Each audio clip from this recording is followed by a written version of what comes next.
Hey everybody, welcome to another episode of What Ted Says, where it's always time to get a fatter wallet and a bigger network. Thanks so much for subscribing to my network. Today I want to talk to you about mileage deduction for rideshare drivers. The Uber, the Lyft, the things that people do that you see every single day. Listen, mileage tracking is absolutely key when it comes to calculating tax deductions for rideshare drivers. I'm going to give you some examples in here, but since drivers are considered technically to be independent contractors, what does Uber and what does Lyft actually provide to drivers? You know, I always felt Uber was like a weird dating experience. Like I get into a car, you don't know me, I don't know you, we're asking each other weird questions. But when it comes to taxes, Uber only provides you with a report of the miles in which you have a paying passenger. Let's call that a PAX in your car. It's actually reflected inside of the Uber Partner app and in a summary that they give you each and every year. So this leads a lot of rideshare drivers to this notion that they believe that you can only deduct miles as an Uber or Lyft driver when the passenger is paying to you. I'm going to say this is simply N-O-T, not true. It is not true. And here's why it's not true. Let's start with Lyft. Lyft will provide you with what's called to be on-trip miles, just like Uber. But they also give you the total miles spent in driver mode. And that's going to be important because I'm going to share some rules with you. So all of the time that you're with a PAX, remember a paying passenger, and driving to a PAX and driving around waiting for a ping, meaning a new passenger. But it doesn't really tell you the whole story, does it? Like a lot of businesses, yes, of course you're going to get paid for that time where you're carrying a passenger in your car.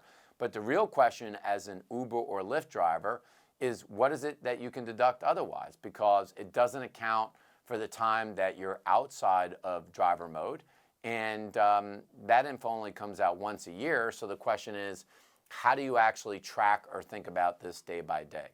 So this is where to get your pen or pencil out if you're an Uber or Lyft driver. I think it's going to be handy to you to try to put some dollars in your pocket, get that fatter wallet, get that bigger net worth right now.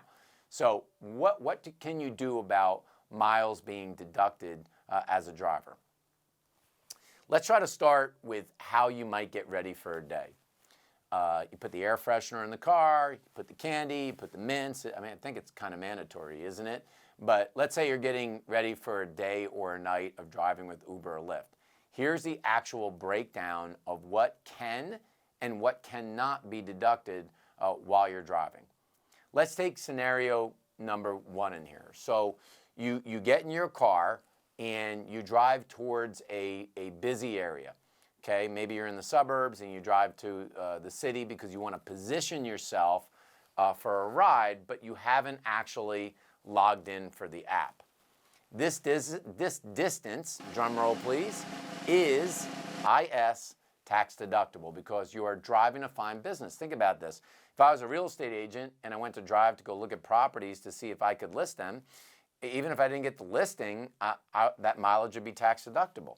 Same is true for you. If you drive somewhere trying to pick up a passenger, that mileage from there to where you're picking up is going to be deductible. Now, you get in the area and it's super busy. Now you're in the city and you log into the app to begin receiving requests. The distance before you drive, before receiving a request, is going to be deductible. Meaning, if I was at one part of the city and they said a half mile away is a passenger, a ping for me to pick up, that distance of that half mile is going to be tax deductible. So now we've got two things: drive to figure out where you're going to pick them up, and then to drive to actually pick them up. Now, you receive your first request, and after logging in, now you're going to drive 3 miles to the pickup location. This is what I was mentioning. This is actually going to be a tax deductible. So it's super important to realize it's not just the passenger in your car.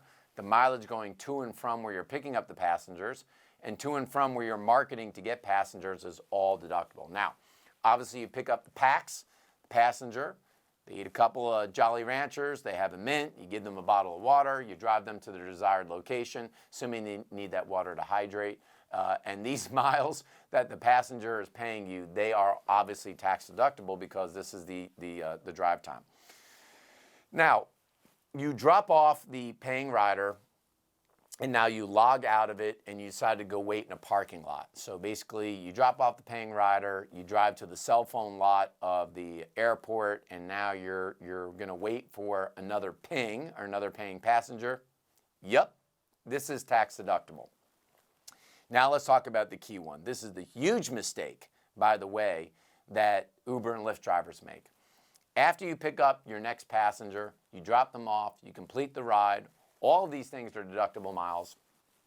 You decide to log off of your app and decide to go to Permane Brothers to pick yourself up a sandwich. Well, that mileage is not tax deductible. If I'm working at my job today and I've got to go and I'm just going to get myself lunch at Chipotle and then I come back to the office, it's a personal reason. It's not for a business reason. You're not in Uber Eats mode. This is not tax deductible technically. And then the last one, and probably the biggest one, is that you log out of the app and you drive home for the night until you're going to do Uber or Lyft next. That is not tax deductible. Here's something super secret for you.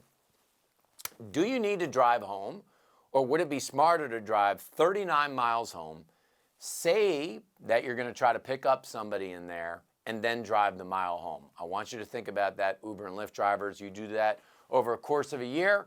What is that going to mean for your wallet? Get invested with the money that you save on the mileage and do something good with it for your financial future. But as many of you know, when the laws changed in 2017, 2018, you can't deduct any miscellaneous deductions anymore in your itemized deductions. This is Form 2106. It's called unreimbursed employee expenses. That is gone. You can't do that anymore. This is why it's so important. If you're on here, and I know you do Uber and Lyft, maybe you have multiple businesses, I have two great playlists on here. There's a 1099 playlist, and there's also a small business owners playlist. I recommend looking at all of them. If you truly want to figure out how to save money in taxes, I'm 30 years of doing this. I've seen it all. This is how I help you get a fatter wallet, help you get a bigger net worth. That's how I give you the scoop. And I wanted to put in here, because you're a small business owner, if you hit me up in the actual messaging and you tell me you want my free guide to the 60 small business owner deductions, I will send it out to you. This may be a game changer for you.